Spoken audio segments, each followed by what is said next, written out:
मेरा नाम अबू बकर है। उम्मीद मल्टीमीडिया चैनल में आपको खुशामदीद कहते हैं। डे 14 में क्लास 9 फ़िज़िक्स में हम बात करने जा रहे हैं non renewable sources of energy के वो काबिल तजदीद ज़राए जिनको हम दोबारा यूज़ नहीं कर सकते। मिसाल के तौर पर हम बहुत सारी जो एनर्जी हासिल करते हैं वो सन से हासिल करते हैं। सन की जो एनर्जी है वो बहुत सारा जो है वो चीज़ों के लिए जो नेसेसरी है। मिसाल के तौर पर विटामिन डी होता है, बच्चों की हड्डियों के लिए जो है वो बहुत ज़रूरी है। इसी तरह जो है हमारे फसलों के पकने के लिए जो है वो क्रॉप रिपनिंग के लिए बहुत ज़रूरी है। इसी तरह जो है वो सन की जो और इसी तरह जो हवा से एनर्जी हासिल होती है वो भी उससे हम इलेक्ट्रिसिटी जनरेट करते हैं, वाटर से इलेक्ट्रिसिटी जनरेट करते हैं। यानी इनको एक दफ़ा इस्तेमाल करके जो है वो रीयूज़ नहीं किया जा सकता।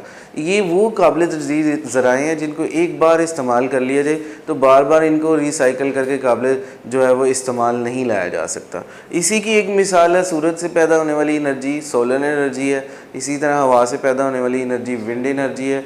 वाटर से पैदा होने वाली एनर्जी इलेक्ट्रिसिटी है, जो भी थर्मल एनर्जी।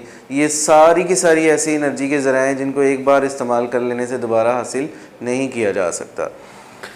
इसी तरह कुछ फॉसिल फ्यूल्स हैं और न्यूक्लियर एनर्जी हैं जो न्यूक्लियस से हासिल होती हैं। उसी तरह ये इनके कुछ फॉसिल फ्यूल्स और यूजुअली जो है वो मिसाल के तौर पर वो कोयले से हासिल होते हैं, ऑयल से या गैस से। ये सारे के सारे हाइड्रोकार्बन्स के ज़राए हैं जिनमें जो है वो हाइड्रोजन और कार्बन के कंपाउंड पाए जाते हैं। इनको हाइड्रोकार्बन्स बोलते हैं।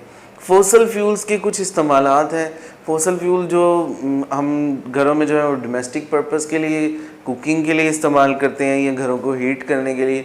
मिसाल के तौर पर आपके पास बहुत सारी मिकदार में, वफ़द मिकदार में कोयला है या लकड़ी है जो है वो, आप पहाड़ी इलाकों में चले जाए तो वहाँ पे जो है घर को हीट करने के लिए एक जगह पर उन्होंने जो है वो अलॉय बनाया होता है, उसके अंदर जो है बहुत सारी लकड़ी रख देते हैं ताकि जो है पूरा heating system, central heating system घर बना देते हैं और घर को हीट करते हैं। तो इसका मतलब ये है कि फॉसिल फ्यूल के इस्तेमालात में एक इस्तेमाल ये भी है कि वो कुकिंग के लिए और घरों को हीट करने के लिए भी इस्तेमाल होता है। इसी तरह यूरोप में जो है वो सेंट्रल हीटिंग सिस्टम बना हुआ है, वो जो है वो गैस इस्तेमाल करते हैं।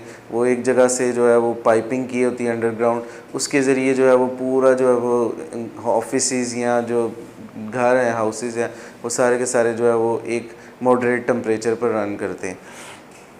Energy for the industrial machinery. अब मिसाल के तौर पर फॉसिल फ्यूल से जो है वो हम बहुत सारी इंडस्ट्रीज़ चलाते हैं। इसी तरह जैसे कि वुड से मिलने वाला हमें कोयला होता है, इसी तरह पत्थर से भी मिल के जो कोयला बनता है वो थर्मल एनर्जी से जो है वो हमें वो जो है वो इंडस्ट्री रन करते हैं।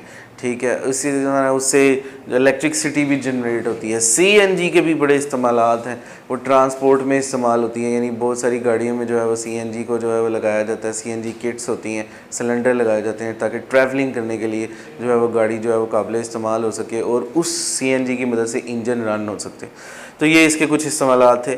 हम किस तरह जो है वो फॉसिल फ्यूल हासिल करते हैं। हम जो है वो फॉसिल फ्यूल लकड़ी के ज़रिए हासिल करते हैं, कोयले के ज़रिए हासिल करते हैं, उनको बर्न करके हासिल करते हैं। नॉन रीन्यूएबल सोर्सेज से मुराद ये है कि वो तमाम के तमाम ज़राए जिनको एक बार इस्तेमाल कर लिया जाए और उनको बार बार हम इस्तेमाल नहीं कर सकते। फॉर 100 ईयर्स अगो, 100 साल पहले की बात है कि अब हमारे पास जो है वो काबिल तजदीद ज़राए जो है वो नॉन रीन्यूएबल सोर्सेज जो थे, रीन्यूएबल सोर्सेज जो थे, उनकी तादाद ज़्यादा थी। आज के हम जिस मोड़ पर खड़े हुए हैं तो हमारी जो है वो सोर्सेज की तादाद कम हो रही है क्योंकि हमारा यूजेस डे बाय डे बढ़ रहा है।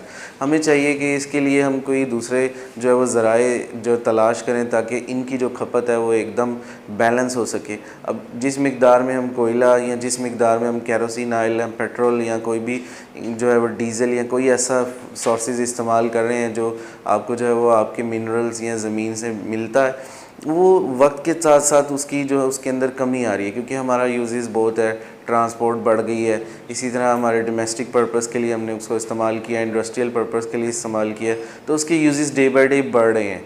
अब जब तक कि हम इसके ऊपर जो है वो ब्रेक नहीं लगाएंगे और नए कोई सोर्सेज तलाश नहीं करेंगे तो ये डे बाय डे इसके अंदर इंक्रीमेंट होता रहेगा। तो एक दिन ऐसा आएगा कि ये इनकी जो है वो यानी इनका जो इस्तेमालात है वो बिल्कुल ही ना होने के बराबर होगा, क्योंकि हमारी जो फाइंडिंग है वो इतनी कम हो चुकी होगी क्योंकि हमारा यूजेस बढ़ चुका है। So that's why we have to find another way, हमें दूसरे रास्ते तलाश करने की ज़रूरत है ताकि आने वाली नस्लों के लिए, जनरेशन के लिए इनको बचाया जा सके। Thank you so much.